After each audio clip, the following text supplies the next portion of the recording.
భారత్ పాకిస్తాన్ యుద్ధంలో ఇవాళ మన ఆంధ్రప్రదేశ్ రాష్ట్రానికి చెందిన సత్యసాయి జిల్లాకు చెందిన మురళీ నాయక్ మృతి చెందడం పట్ల సిపిఐ తరఫున ప్రగాఢ సంతాపాన్ని సానుభూతిని తెలియజేస్తా ఉన్నాను. వారి కుటుంబానికి ఈ సందర్భంగా సంతాపాన్ని తెలియజేస్తూ వీరమరణం చెందినటువంటి మురళీ నాయక్ మృతికి జోహార్లు అర్పిస్తా ఉన్నాం.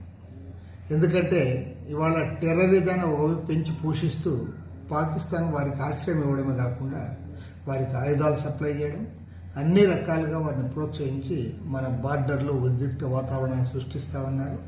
ఇటీవల జరిగిన పహల్గాం ఘటనలో అమాయకులు, మామూలు సివిలియన్స్, వారికి ఏమాత్రం కూడా సంబంధం లేని వారు, టూరిస్టులు 26 మందిని పొట్టను పెట్టుకున్నారు.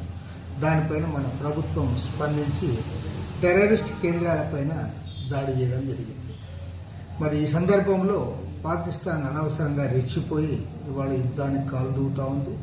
మన భారతదేశంలోని ప్రధాన నగరాలపైన కూడా మరి క్షిపణులు పంపడానికి కూడా ప్రయత్నం చేశారు. ఏది ఏమైనా సరే ఇవాళ ప్రపంచమంతా కూడా ఈ భారతదేశం పాకిస్తాన్ వైపు చూస్తూ ఉంది.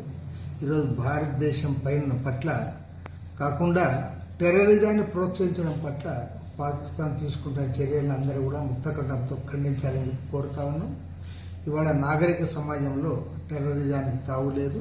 ఈ టెర్రరిస్ట్ యాక్టివిటీస్ని అణచివేయడానికి ఈరోజు మన భారతదేశం ఒకటే కాదు, ప్రపంచవ్యాప్తంగా సభ్య సమాజానికి సంబంధించిన నాగరిక దేశాలన్నీ కూడా ముందుకు రావాల్సిన అవసరం ఉంది. అందరి సహకారంతో మన ప్రభుత్వం ముందుకు సాగాలి. మన భారతదేశ ప్రభుత్వం కూడా క్యాలిక్యులేటెడ్గా చాలా సమయం పాటిస్తూ ముందుకు సాగుతూ ఉంది. ఏదేమైనా సరే ప్రపంచ దేశాల సహకారంతో త్వరలోనే ఈ టెర్రరిజాన్ని మట్టుపెట్టడానికి అన్ని రకాల చర్యలు ప్రభుత్వం తీసుకుంటుందని, ఆ రకంగా దేశవ్యాప్తంగా ఉన్న 140 కోట్ల మంది ప్రజలు ఇవాళ అన్ని మతాలు, కులాలు, భాషలకు చెందిన వారందరూ కూడా ముక్తకంఠంతో ఈ టెర్రరిస్ట్ యాక్టివిటీస్ని ఖండించాలి. పాకిస్తాన్ కూడా అదుపులో పెట్టాల్సిన అవసరం ఉంది. ఏదేమైనా ఈ సందర్భంలో మురళీ నాయక్ జవాన్ మృతి పట్ల, మన ప్రాంతానికి చెందిన వాడి మృతి పట్ల అందరం కూడా సంతాపం ప్రకటించాలని, జోహార్లు పలకాలని కోరుతాం.